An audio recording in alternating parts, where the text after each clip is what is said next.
Hi, everyone. I'm Sandra, a 33-year-old marketing executive at Thompson and Partners. Today, I want to share how I escaped my toxic in-laws and rebuilt my life. Trust me, you'll want to stick around for the ending. 2 years ago, I thought I found my fairy tale. I met Jack Bennett at the annual Children's Hospital Charity Gala. Charming, successful, and seemingly aligned with my values, Jack swept me off my feet.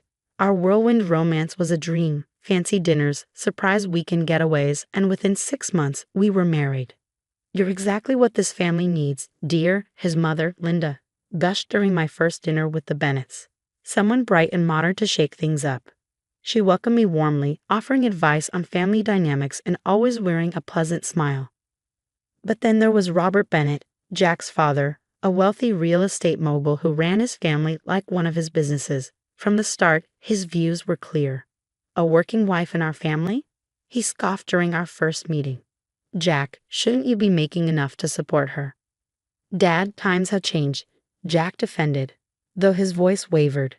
"Sandra's career is important to her." Jack's sister Sarah and her husband Tom tried to warn me during our engagement party. "Sandra, you seem great, but you need to know what you're getting into," Sarah whispered. "Dad's controlling, especially with money." "He almost sabotaged my startup," Tom added. "Thought it would take too much attention away from the family business." I dismissed their concerns. I had my own life, my own career, and my best friends, Emma and David, who kept me grounded. "Girl, your father-in-law gives me the creeps," Emma said one day over sushi. "The way he grilled you about your Nordstrom purchases at dinner? Red flag." "He's just showing interest," I replied, though I was starting to see those red flags myself. Weekly dinners at the Bennett mansion became a battleground. Robert would make pointed comments about proper wives and managing households full-time. "By the way, Sandra, I noticed you bought a new car," he announced one evening. "Don't you think that's a bit extravagant for someone in your position?" "Do you mean my position as a senior marketing executive or as your daughter-in-law?" I shot back. Jack, as usual, avoided eye contact, focusing intently on his mashed potatoes. Linda would try to mediate, her smile strained as she glanced at Robert for approval before speaking. "We're just looking out for your best interests," Robert would say, his smile never reaching his eyes. After these dinners, Jack and I would drive home in silence. "He means well," Jack would finally murmur. "That's just how Dad shows he cares." But I couldn't shake the feeling that I'd married into something far more complicated than I'd imagined. It all came to a head during a family dinner last month. I had just received a major promotion, and Linda insisted on celebrating with my favorite lasagna, despite Robert's disapproval. "I suppose even little achievements deserve recognition," Robert sneered, pushing his plate away. "Though real success comes from building something lasting, like my empire." "My marketing campaign increased client revenue by 40%, I countered. "That seems pretty lasting to me." His face turned red. In one swift motion, he swept his plate off the table, sending lasagna splattering across the expensive dining room floor. "Well, since you're so capable at work," he growled, "why don't you show us how capable you are at cleaning? That's what real wives do." I sat frozen, stunned. Jack just gripped his fork, knuckles white. "Jack," I whispered, pleading. Maybe just help clean up," he muttered. "You know how Dad gets." That night, Linda called me in tears. "I'm so sorry, dear," she sobbed. He's not usually like this."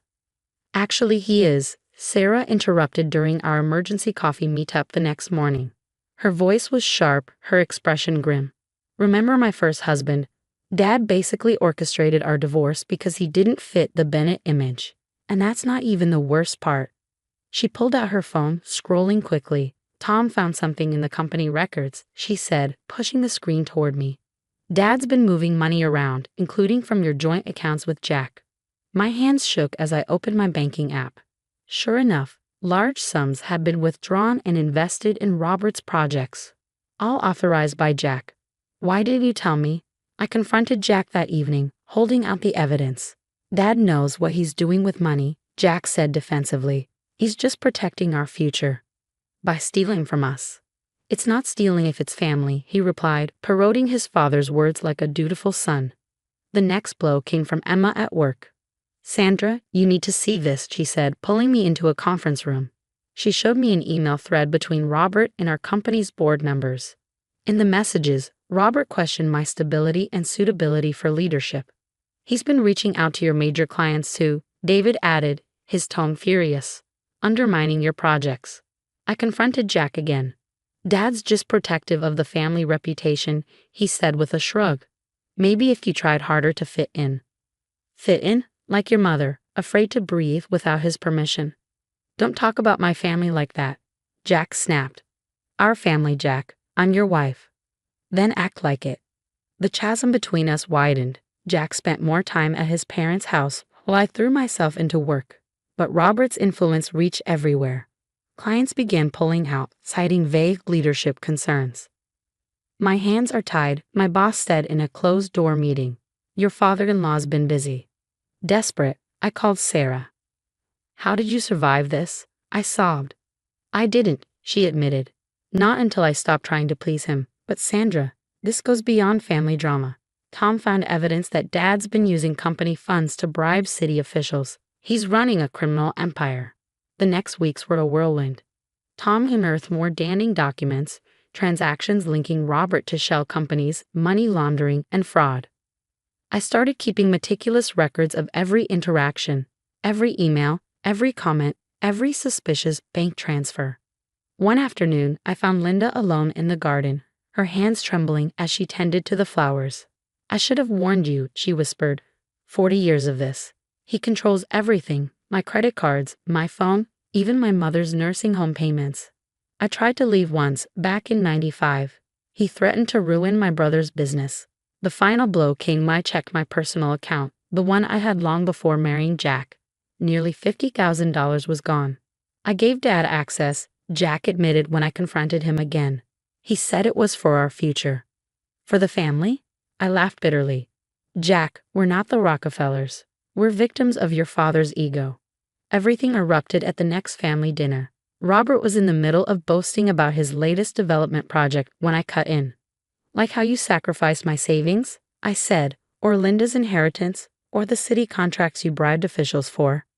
The room went silent. Robert's face darkened. You ungrateful little. I have proof, I interrupted, meeting his glare. Every transaction, every bribe, every threat. Jack, Robert barked. Control your wife. I turned to Jack, my heart pounding. Please, Jack, look at what he's doing to us. Jack stood slowly. My heart sank. Dad's right, he said. You've changed, Sandra. You're not the woman I married. No, I replied, rising to my feet. I'm stronger than the woman you married, and I'm done.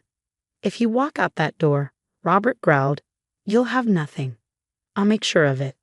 Actually, Tom said, stepping forward, she has everything. Copies of all the documents, bank records, witness statements. You betray family, Robert sputtered. No, Sarah said coldly. We're protecting family from you. I walked out of the Bennett mansion that night for the last time. Emma and David were waiting outside, my belongings already packed in their car. I filed for divorce this morning, I told them as we drove away. What about all the evidence? Emma asked. I smiled for the first time in weeks. Oh, I have plans for that. Robert wants to play games. Let's play. 6 months later, I sat in my new corner office, sipping coffee as I watched Robert's empire crumble in real time on CNBC. Breaking news. Bennett Real Estate under federal investigation. My marketing skills had come in handy, not for covering up scandals like Robert had hoped, but for rebuilding my career. I started my own consulting firm, focusing on ethical business practices. The irony wasn't lost on me, turning the lessons learned from Robert's corrupt empire into a foundation for integrity. Did you see the news? Sarah called, her voice electric with excitement. Mom finally did it. She filed for divorce. Linda had called me just last week, her voice stronger than I'd ever heard it. You showed me it was possible to start over, she'd said. I hired a lawyer. I'm taking half of everything. My phone buzzed with another text, this time from Jack. Baby, please, Dad's company is falling apart. He's not himself. We need you back. I deleted it without responding. Last I heard, Jack had been fired from 3 jobs after word got out about his role in Daddy's schemes. The evidence Tom and I had uncovered was damning. Fake companies, embezzled funds, and decades of fraud, all exposed. Robert's carefully curated reputation crumbled faster than his bank accounts. "Miss Carson, your 2 o'clock is here," my assistant said, poking her head into my office. "Mrs. Bennett?" I asked. "Miss Linda Matthews now," she corrected with a smile. Linda looked years younger as she stepped into my office. She sat across from me, her posture poised and her eyes bright. "I never thought I'd be starting over at 60, she said. "But here I am. Will you help me sort out my finances?" "Of course," I replied warmly. That's what family does, real family. Later that evening, I joined my family for our weekly dinner. It was nothing like those tense nights at the Bennett mansion. Around the table, Sarah, Tom, Emma, and David raised their glasses. "To karma," Emma toasted, grinning.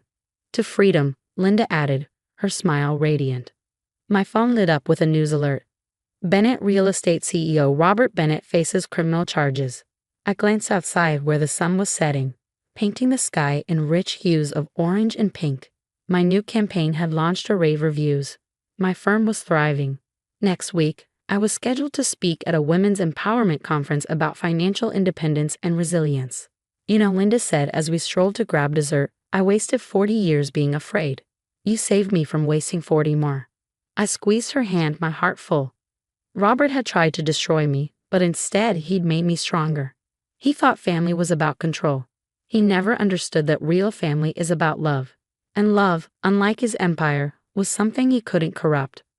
What would you do if you discovered your spouse was helping their parents steal your savings? Would you try to save the marriage or, like me, recognize the betrayal as too deep to forgive? Share your thoughts in the comments below.